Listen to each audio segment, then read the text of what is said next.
সাবেক পুলিশ মহাপরিদর্শক চৌধুরী আব্দুল্লাহ আল মামুন সহ ১০৩ পুলিশ কর্মকর্তার বিপিএম ও পিপিএম পদক প্রত্যাহার করা হয়েছে। ২০১৮ সালের নির্বাচনে দায়িত্বে ছিলেন এই ১০৩ পুলিশ কর্মকর্তা। রাষ্ট্রপতির আদেশক্রমে স্বরাষ্ট্র মন্ত্রণালয়ের জননিরাপত্তা বিভাগের সিনিয়র সহকারী সচিব তৌসিফ আহমেদ স্বাক্ষরিত এক প্রজ্ঞাপনে রবিবার এই আদেশ জারি করা হয়েছে।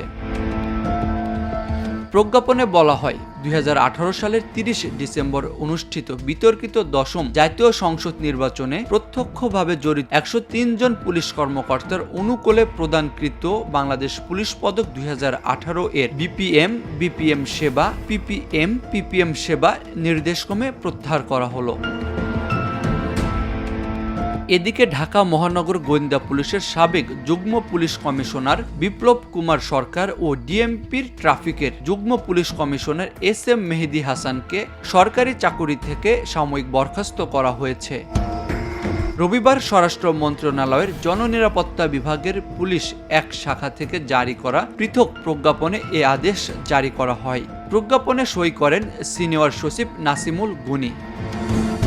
প্রজ্ঞাপনে বলা হয়, ডিএমপির সাবেক যুগ্ম পুলিশ কমিশনার বিপ্লব কুমার সরকার এবং ডিএমপি দক্ষিণ ট্রাফিকের যুগ্ম পুলিশ কমিশনার SM মেহেদী হাসান গত বছরের ৬ আগস্ট থেকে যথাযথ কর্তৃপক্ষকে মৌখিক বা লিখিতভাবে অবহিত না করে বিনা অনুমতিতে কর্মস্থলে অনুপস্থিত রয়েছেন।